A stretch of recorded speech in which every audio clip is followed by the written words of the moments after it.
Hello. In this presentation, I want to give you a conceptual overview of Chapter 11, and then in the second part of the video, I will try to walk through a number of problems from the same chapter. Now, as I mentioned before, Chapter 11 looks at promissory notes, simple discount notes, and the discount process. And there's some relationship between chapter 10, which we covered last week, and chapter 11.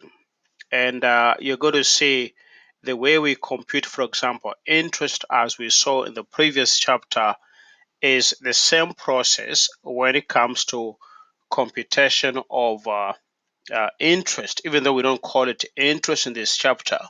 We basically call it a discount. So will be the computation will be the same thing, or it's going to be the same way when we compute those values.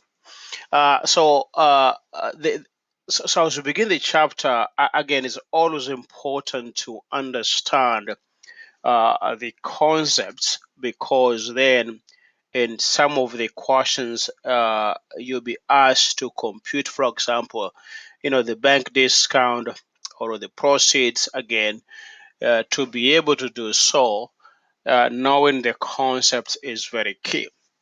So just for our own information, or in trying to understand the chapter, the simple discount note. So the difference between a simple discount note and what we did in our previous chapter is that in the previous chapter we said you end up paying the principal and the interest. In this chapter, the interest, which is basically the discount, that's how we name it in this chapter, is taken out or is deducted from the amount of money that you end up borrowing. So in other words, you're paying the interest in advance. So you're paying this money in advance. That's why we look from that perspective. And the bank discount is basically the interest that the bank deducts in advance. So this is the cost of the money that you're borrowing. In this chapter, we call it a bank discount. In the previous chapter, we called it interest. And to compute the bank discount is the same computation, because remember, in a previous chapter, we said to compute, of course, the simple interest. If you remember, we said you'll take again the first value times, of course, the interest rate times, of course, time. So it's the same reasoning. The only difference here is we call this a bank discount rate, but the computation will be the same thing. We call this the bank discount. In the previous chapter, we refer this as the interest. And the maturity value, so at maturity, is the total amount due at the end of the loan. Again, you're going to see it's going to be different from this chapter, also and also from the previous chapter. The proceeds, what the bank ends up giving you. For example, you go to a bank and you take up a loan, you take up a note. So in this chapter, with a simple discount note, what the bank gives you, because remember what the bank is doing is deducting this interest in advance, and because they're taking this in advance, what they end up doing is they'll give you what you're asking for, of course, less the discount amount. So again, we're going to see how we get to maturity value and how we take out that bank discount. So let's see an example, in a quick example, just to demonstrate how we compute the proceeds and also how we compute the bank discount. Here's an example of Terence who goes to a bank and he borrows $10,000 for 90 days. The bank discount, or what you call the discount rate, is 10%.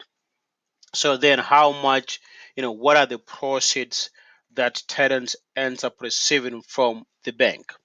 Again, remember, to compute the bank discount, We take the face value times, of course, the bank discount rate. The face value again is the 10,000. The bank rate is the 10%, and the time for us is the 90 days. And in this example, being told to use 360 days in a year. So if that was the case, then our time as a proportion of the year is going to be 90 out of the 360. So in other words, then the bank discount is $250. The proceeds, because remember what we said, the bank will deduct the proceeds in no, the bank discount in advance, and therefore what the bank will do is you'll take the maturity value less the bank discount. The bank discount is 250. The maturity value is $10,000, and therefore the proceeds, what the bank ends up giving when you sign up this note, the bank will give you in this example at 9,750. Remember, you borrowed $10,000. The bank charged you interest in advance, which was $250, and you end up receiving $9,750 as the proceeds. So if you think about it, between chapter 10 and chapter 11, I can use the following two slides to summarize the two chapters. Again, in chapter 10, we did look at the simple interest note. In chapter 11, the simple discount note. And if I use the example here of the first value being $14,000, in other words, you borrow $14,000 at an interest rate of 8%, and you do this for 60 days, then we can look at what is the difference between if this was a simple interest note or a simple discount note by trying to see what's the difference in interest.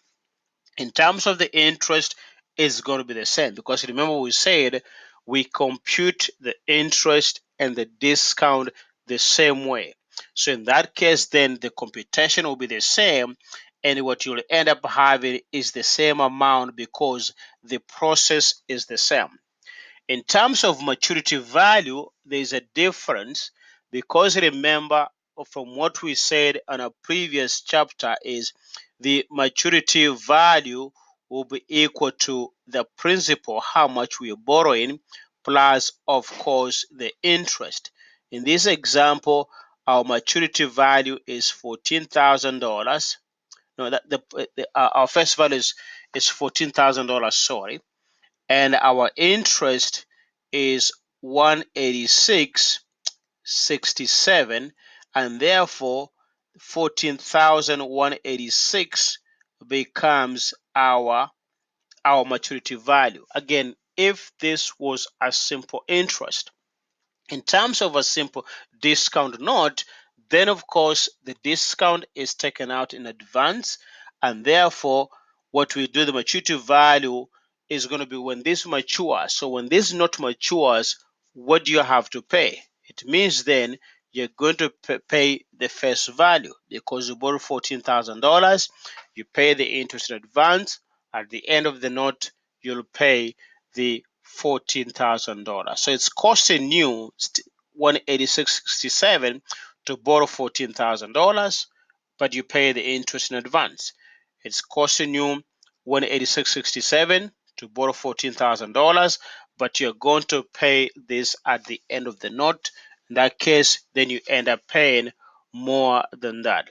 In terms of the proceeds, again, there's a difference. The proceeds in terms of a simple interest note, you end up receiving what you're asking for. You borrow $14,000 is a simple interest note, you receive the entire $14,000. In terms of the simple discount note, you borrow $14,000, you pay the interest in advance, and therefore the difference between the maturity value and of course the bank interest or the interest is what you end up receiving. So in this example, you receive the maturity value less of course the discount, which the discount again in our example is the same 186.67. But the difference comes in when we are computing the effective interest rate for either of the case. And you'll see that the simple interest rate and the effective interest rate is going to be the same, because again, remember, you borrow $14,000, they give you $14,000. But when it comes to a simple discount note, remember, they gave you less the discount amount, so you pay the interest in advance. In other words, then they're not really giving you this. You're not really paying 8%. It's not costing you 8%.